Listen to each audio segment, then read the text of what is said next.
precisa ser regulada. Tá? Então, na permuta física, eu tenho uma compra e venda para empreendedor através da escritura. Normalmente, a gente atrela uma nota promissória, porque lembra que eu falei aqui sobre conciliação com os cartórios? A maioria dos cartórios entendem, e no caso do loteamento isso é mais sensível, porque na lei de incorporação tem o artigo 39 que fala claramente que eu posso trocar por unidades futuras. Na lei de loteamento eu não tenho isso, né? Então, normalmente, o sujeito passa o terreno e eu fico com a nota promissória e, ato contínuo, faço uma escritura de inovação e confissão de dívida, me comprometendo a entregar as unidades futuras. É normalmente como se faz para casar o tributário, o registral, porque no tributário, como a nota promissória é futura, eu não preciso faturar agora, e registralmente eu transfiro a titularidade, ou parte dela fica em condomínio civil, ou toda ficando no nome do loteador. Isso gera também um outro custo, que é um ITBI do retorno das unidades, eventualmente, para o comprador.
A vantagem é que eu tributo na SPE e recebo o dinheiro que eu receberia pela minha, aspas, permuta como distribuição de lucro resultado. Ou seja, eu não pago 2 vezes imposto. Deu para entender essa parte? Às vezes a gente confunde os modelos e divide o resultado. Vantagens. Todas as obrigações para aprovação e execução do empreendimento ficam sob responsabilidade da sócia empreendedora. E não existe mais a figura da terrenista, que passa a figurar como proprietário da área. É uma vantagem. Agora, eu preciso, nesse tipo de operação, normalmente a gente faz esse tipo de operação dizendo o seguinte: eu vou te pagar X% do que eu faturar. Se eu vou distribuir lucro, eu preciso ter contabilmente lucro para poder lhe distribuir. E muitas vezes eu começo a fazer venda e ainda não tenho lucro. Ainda mais hoje com o sistema de contabilidade, POC e tudo mais. E aí entra alguns problemas, porque alguns tributaristas entendem que isso pode dar um conflito grande com a Receita Federal. Estou vendo meu mestre aqui balançando a cabeça, então é porque eu estou certo, de alguma forma. Não sei se pelo menos um 7, mas já fico satisfeito. Então você tem que avaliar e o seu parceiro tem que entender que muitas vezes, não obstante você ter tido venda, você não tem lucro contábil para distribuir, não tem como entregar o dinheiro ao sujeito, o seu parceiro. Com essa estrutura eu posso ter mais controle. Aí tem uma vantagem do empreendedor: eu tenho mais controle porque eu estou dentro da SPE. Eu posso amarrar bem o contrato. Agora, você tem que conversar, é aquela história de entender o perfil do sujeito. Meu amigo, você está dentro do negócio, está dentro do risco. Você está disposto a estar lá dentro do seu negócio, olhando por ele, verificando ele e monitorando, porque não adianta nada você ser sócio e ter um outro sócio fazendo tudo e amanhã você fica com um pepino na mão. Né? Então, é uma avaliação que tem que ser feita antes. Tá? A história do perfil. Se o terrenista for sócio, pode trazer problemas se a relação não for amistosa. Então, não é todo mundo que tem mentalidade, nem o empreendedor, que às vezes não quer prestar conta, porque tem alguma questão sua do seu negócio. Não estou falando nada de coisa errada, não. O cara não quer estar no dia a dia tendo um sócio. Nem às vezes só pedir um pouquinho mais, porque teve um início aqui, mas vou adiantar. Bom, vamos lá. SCP. Esse é um modelo muito utilizado, é um dos modelos mais antigos, porque ele mitiga o risco do dono do imóvel. Tá? O que acontece? O dono do terreno, eu chamei aqui de sócio oculto, mas pelo Código de Defesa, pelo Código Civil novo é sócio participante. Ele entrega o imóvel à empresa empreendedora, transfere, fica como sócio oculto no âmbito do SCP, que é uma sociedade, é um mero contrato interpartes. A única coisa que tem que fazer é abrir o CNPJ perante a junta comercial. Essa empreendedora fica como sócio ostensivo, faz as obras de implantação e entrega via distribuição de lucro, mesmo raciocínio da SPE, na SCP. Aí nós temos o mesmo problema de tributação, de ter lucro, ter reserva e tudo mais, e o bom e velho problema da garantia. Né? O bom e velho problema da garantia. Na SCP também não adianta você fazer negócio se você não estiver monitorando o sujeito. Se você não estiver vendo a contabilidade e tudo mais como está sendo feito, você pode ter problema. Tá? Então, conceito a gente já falou, ela não tem personalidade jurídica, essa é a grande vantagem. O dono do terreno é como se aqui tivesse uma parede aqui, porque só quem vai agir no mercado é a empreendedora, é ela que contrata com o terceiro, então há essa vantagem, tá certo? O sócio oculto vai ter só a obrigação de transferir o terreno e acabou-se. Tá? Vamos lá. Necessidade de lucro já falamos, o sócio oculto fica sem nenhuma responsabilidade, existe um regime próprio, ou seja, eu posso estar empreendedor no lucro real, enquanto o dono do terreno no presumido ou vice-versa. Essa é uma grande vantagem para algum planejamento tributário. Tá? Desvantagem, o risco do negócio é do terrenista, caso a empreendedora não entregue o empreendimento, porque eu não tenho garantia. Sugestão, não dá para ter um mundo perfeito. Você pode ter o PO das cotas da própria empresa, pode pedir um seguro de garantia, pode pedir o que a gente vai falar mais na frente de uma Golden Share, mas tudo isso, a não ser que você tenha um seguro de garantia de um banco, que é o mundo perfeito. Mas fora isso, muito provavelmente, é muito caro. Hoje já tem produtos com o mercado financeiro se aproximando do mercado imobiliário, a gente já ouve falar, e eu já participei de operações com seguros um pouco mais baratos. Tá? Já, o mercado financeiro hoje tem se aproximado muito do imobiliário, a gente já tem. Mas, senão, você vai ter que estar, de alguma forma, dentro do negócio monitorando. Ou seja, eu pego as cotas da empresa em garantia. Se você amanhã, empreendedor, fez besteira, eu tenho que assumir o empreendimento. Parceria simples. Esse é um modelo, talvez, dos mais utilizados. Tá? Ele não tem previsão legal formal, tá? Mas ele tem uma grande vantagem. Ele tem uma previsão do ponto de vista tributário, porque tem uma instrução normativa tratando só disso. De muitos anos, já de mais de 30 anos. Tá? Na parceria, o negócio é bem simples. Eu, dono do terreno, continuo com o meu terreno, no meu nome, eu que vou passar as escrituras, eu vou ter que continuar com as certidões negativas, tudo isso você tem que se preocupar. Né? O empreendedor, desse momento, tem que garantir no contrato que eu mantenha minhas certidões negativas, que quem transfere os lotes prontos sou eu, e o empreendedor se responsabiliza por fazer as obras de implantação. Tá? Vocês já devem ter visto algum tipo de empreendimento, o Alphaville, por exemplo, normalmente trabalha dessa forma. Tá? Então, quando você vai assinar um contrato de promessa de compra e venda, no caso da venda de lote, aparece como vendedor o terrenista, e como empreendedor, o empreendedor como anuente que vai se responsabilizar por realizar as obras. Qual é o problema disso aqui? Qualquer problema que você tiver, agora botando o chapéu, estou sempre tentando trocar os chapéus.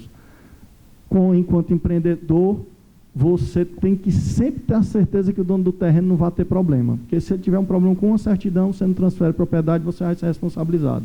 Do ponto de vista do terrenista, qualquer besteira que o empreendedor faça no terreno, imagine um crime ambiental.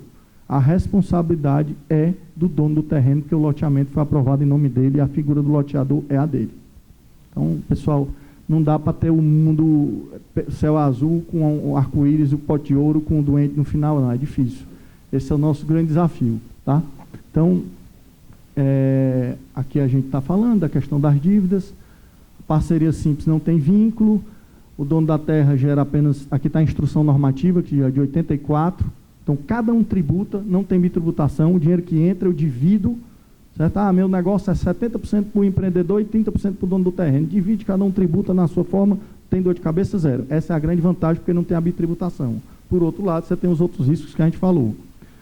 Parceria simples, as vantagens. Não existe relação societária, né? Então... Por um lado, eu não tenho uma responsabilidade enquanto sócio, mas eu tenho uma responsabilidade enquanto loteador. Não vejo... É uma faca de dois legumes. E as desvantagens, eu descolo a figura do terrenista com a figura da empreendedora. A empreendedora tem um risco do terrenista e o terrenista tem o risco de ser caracterizado... Tem o risco não, será caracterizado como loteador. E aí, como eu falei de mercado financeiro...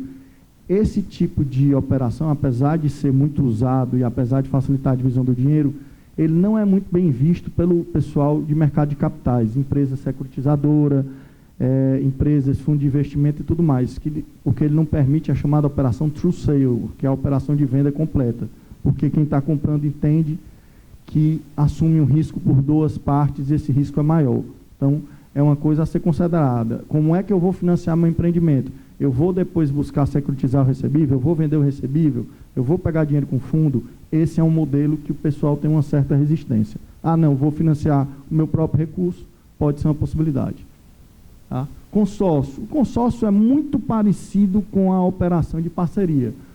Mantém-se o dono do terreno como terrenista, o empreendedor como empreendedor, eles fazem um consórcio, o dinheiro cai numa conta que a gente chama de conta de passagem, divide e tributa entre si. Fábio, qual é a diferença? Basicamente, entendimento dos tributaristas, que entendem que pelo consórcio, o fato do consórcio ter previsão legal na lei das SAs, ele seria mais fácil de sustentar tecnicamente alguns pontos. Aí, por outro lado, existem alguns riscos. Muita gente começou a usar consórcio, nós estamos no Brasil, recentemente não, há um ano e pouco a Receita Federal deu uma instrução normativa dizendo que os consorciados são corresponsáveis solidariamente pelos recolhimentos tributários. Aí todo mundo vai me dizer, Fábio, isso é um absurdo, porque no consórcio cada um tem sua responsabilidade. Mas está aí até você dizer que Jesus não é Genésio, você tem que saber como é que vai se resguardar. Tá? Então, a gente trabalha no Brasil com essa dificuldade. Espero que essa MP da Liberdade Econômica venha resolver esses problemas. Tá? Conceito a gente já falou. Já traz a de possibilidade de parceria, não tem responsabilidade jurídica, a tributação é separada, o CARF também já reconheceu. Vantagem possibilita o rateio das despesas, desvantagens, caso o terrenista figure como co-empreendedor, além de dispor do imóvel, vai carregar a obrigação com percentual de participação nos custos, certo? Também há uma discussão muito grande quando vai se modelar esse tipo de contrato, de parceria também, você vai ter um esforço de venda, de vender os lotes seus e do seu dono do terreno. Então, você tem que modular a sua permuta, quando você está agora falando, botando o ponto do empreendedor, para dizer o seguinte: olha, eu vou lhe dar um percentual menor de permuta, porque eu vou ter que pagar a minha secretaria de venda para vender todos os lotes. Ou não, eu lhe pago a permuta, mas você me paga um percentual também para gerenciar suas vendas e sua carteira. Tudo isso tem que ser pensado, porque é dinheiro, é investimento e é custo na hora de montar a operação. Tá? Por fim, pessoal, vou falar rapidamente só para mostrar que o mercado financeiro hoje permite que a gente possa financiar através de fundos de investimento, securitizadoras, dá para fazer uma brincadeira muito grande. Terminando, só relacionar alguns pontos importantes que podem ajudar vocês na montagem desses negócios. Número 1, se o terrenista for integralizar bens na sociedade e o valor estiver defasado, ele tem que pagar de ganho de capital. E aí ele tem que tomar cuidado para não ser diluído eventualmente nessa empresa.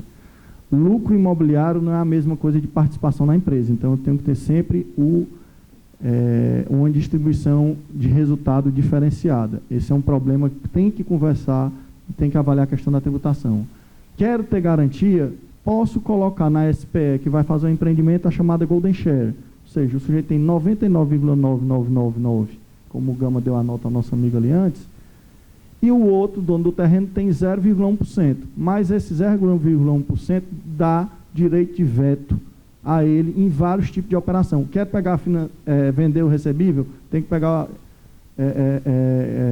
minha anuência. Quer fazer qualquer coisa fora do comum? Precisa da minha anuência enquanto dono do terreno, para que você não possa fazer alguma besteira como é um negócio. Fábio, é 100% seguro? Não.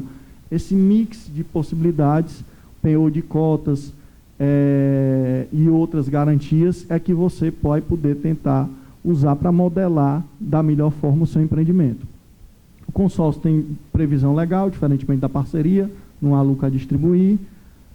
Normalmente, a gente recomenda que para cada parte se abra uma SPE, uma sociedade de propósito específico, ou seja, o dono do terreno abra uma sociedade de propósito específico para não ter problema com certidão, o mesmo para o empreendedor, para a gente evitar esse tipo de problema. Principalmente certidões, porque no loteamento eu preciso estar sempre com tudo perfeito e sem nenhum tipo de impedimento para passar escritura. Distribuição proporcional nas limitadas, nós já falamos, existe uma outra possibilidade que muita gente tem montado. Monta-se uma sociedade anônima, o dono do terreno fica com cota preferencial e o empreendedor só com a maioria, mas com suas cotas. Então, essas cotas preferenciais dão como meio que funcionam como uma Golden Share, é uma possibilidade.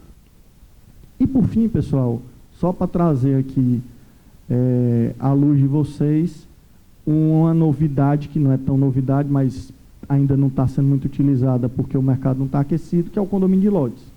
O que é o condomínio de lotes? Uma figura criada pela 13465 de 2017, que basicamente diz que, ao invés de eu realizar uma incorporação, eu posso lançar um empreendimento de loteamento fechado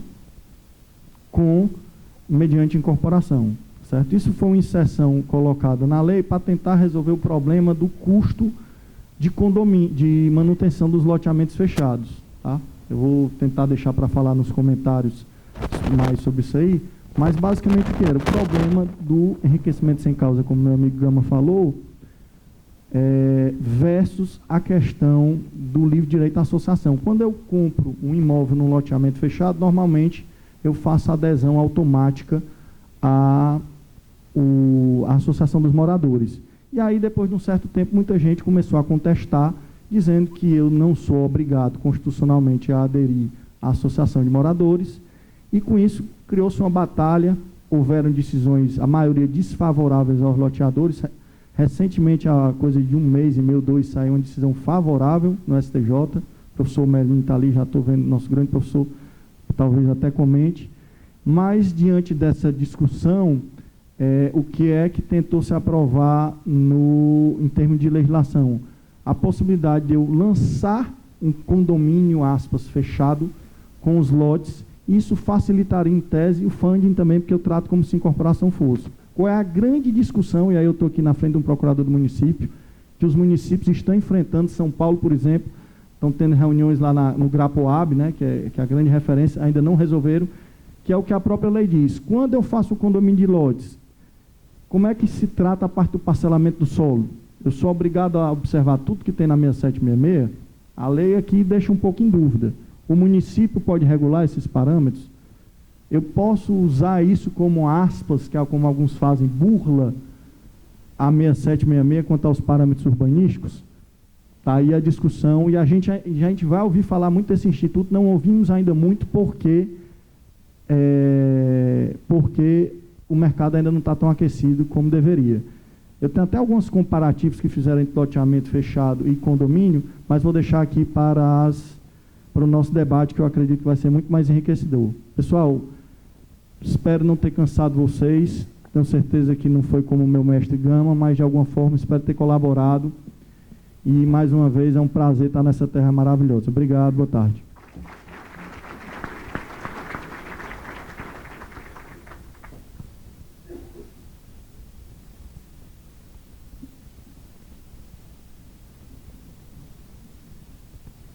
Eu passo a palavra para o debatedor.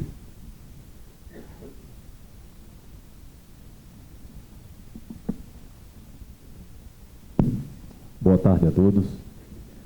Eu gostaria de primeiramente agradecer o convite da ADEME feito a um servidor municipal, um procurador do município, para participar na condição de debatedor, principalmente nos temas de direito imobiliário. Muitas das vezes nós temos uma grande conexão com as matérias do direito urbanístico. E isso é o meu dia a dia há 22 anos, o tempo que eu tenho de procurador do município de Maceió. Então, é algo muito prazeroso estar presente num evento desse e tendo uma verdadeira aula ministrada pelo Fábio. E eu quero agradecer em nome dos servidores municipais, muitos dos quais se acham aqui também da área técnica, procuradores, enfim. O Fábio trouxe 2 assuntos extremamente importantes. Eu confesso que a parte de condomínio fechado, do condomínio de lotes, aliás, é a que particularmente mais exerce uma atração específica. Eu estava ansioso para que ele tocasse nesse tema. Isso, perfeito. Mas eu queria, de qualquer maneira, levantar aqui, eu acredito que 3 pontos para que os debates pudessem se conduzir em cima de questões absolutamente práticas, que têm uma importância muito grande para os empreendedores e para os terrenistas, no caso dos loteamentos, e depois entrarmos na terceira questão, que será sobre condomínio de lotes. Bem, Fábio, você falou de maneira muito pertinente aquela diferença, aquele vácuo legislativo que existe na Lei 6766, se comparada com o paradigma da 4.591, sobre a forma de você ter um regramento específico que possibilita a captação de recursos para fazer loteamento. A Lei 6766 é de 79, já é uma atualização do Decreto-Lei 58 de 1937, já se avanço bastante considerável em termos tanto de direito imobiliário quanto da edição dela, mas é fato que de 79 para cá já se passou bastante tempo, né? Algumas décadas, 4 décadas, na verdade, e nós sabemos que existe uma lei de responsabilidade territorial, que seria a nova lei de parcelamento do solo, que desde... Obrigado. Bem, tramita no Congresso Nacional uma lei de responsabilidade territorial, que é a nova denominação que se pretende dar a ela. Mas eu não me recordo, eu tive a oportunidade de já ter feito algum trabalho, algum estudo sobre ela, e eu percebo que lá na lei de responsabilidade territorial, novamente eu não vi o tratamento, essa perspectiva de trazer as discussões a respeito da captação de recursos para a execução do loteamento também na lei de responsabilidade. Então, nós vemos que aquele vácuo que existe, e nós já temos o paradigma da 4.591, mas parece que o legislador ainda insiste nesse vácuo, e é algo que entidades ligadas ao mercado imobiliário deveriam trabalhar de maneira mais incisiva para conseguir inserir isso nessa legislação. E aí vem a primeira pergunta. De lege ferenda, né, como a turma da área do direito gosta de dizer, dependendo de lei futura, na sua visão, Fábio, primeira questão, que tipo de iniciativa poderia ser copiada, digamos assim, buscada na fonte da Lei 4.591 para procurar inserir na Lei de Responsabilidade Territorial esses mecanismos de captação financeira para a execução do loteamento? Porque o que nós bem observamos, nas 5 modalidades que você explicou, a gente observa que essa multiplicidade de modalidades, de parcerias, de negócios existe justamente em função dessa ausência. Então, que tipo de iniciativa poderia existir para trazer esse regramento de facilitação de captação de recursos para a execução do loteamento, de maneira a criar, ou se não reduzir esse número de modalidades, mas pelo menos criar 2 ou 3 elementos mais claros que pudesse facilitar essa captação. O segundo questionamento é também uma provocação. Todos nós sabemos que a temática ambiental é extremamente importante hoje em dia e ela permeia toda a discussão referente à viabilidade de empreendimentos imobiliários. Na verdade, a questão ambiental ela assumiu uma importância tamanha, na intenção até de repente corrigir-se um passivo histórico de muitas décadas sem esse cuidado, que acabou criando em algumas situações um rigor tão excessivo que isso leva até o amedrontamento das áreas técnicas nos licenciamentos ambientais de empreendimentos. Né? E aí eu pergunto, no nível em que nós estamos vivendo uma realidade em que nós queremos desburocratizar, nós queremos atribuir responsabilidades, queremos usar muito os efeitos autodeclaratórios das responsabilidades dos empreendedores,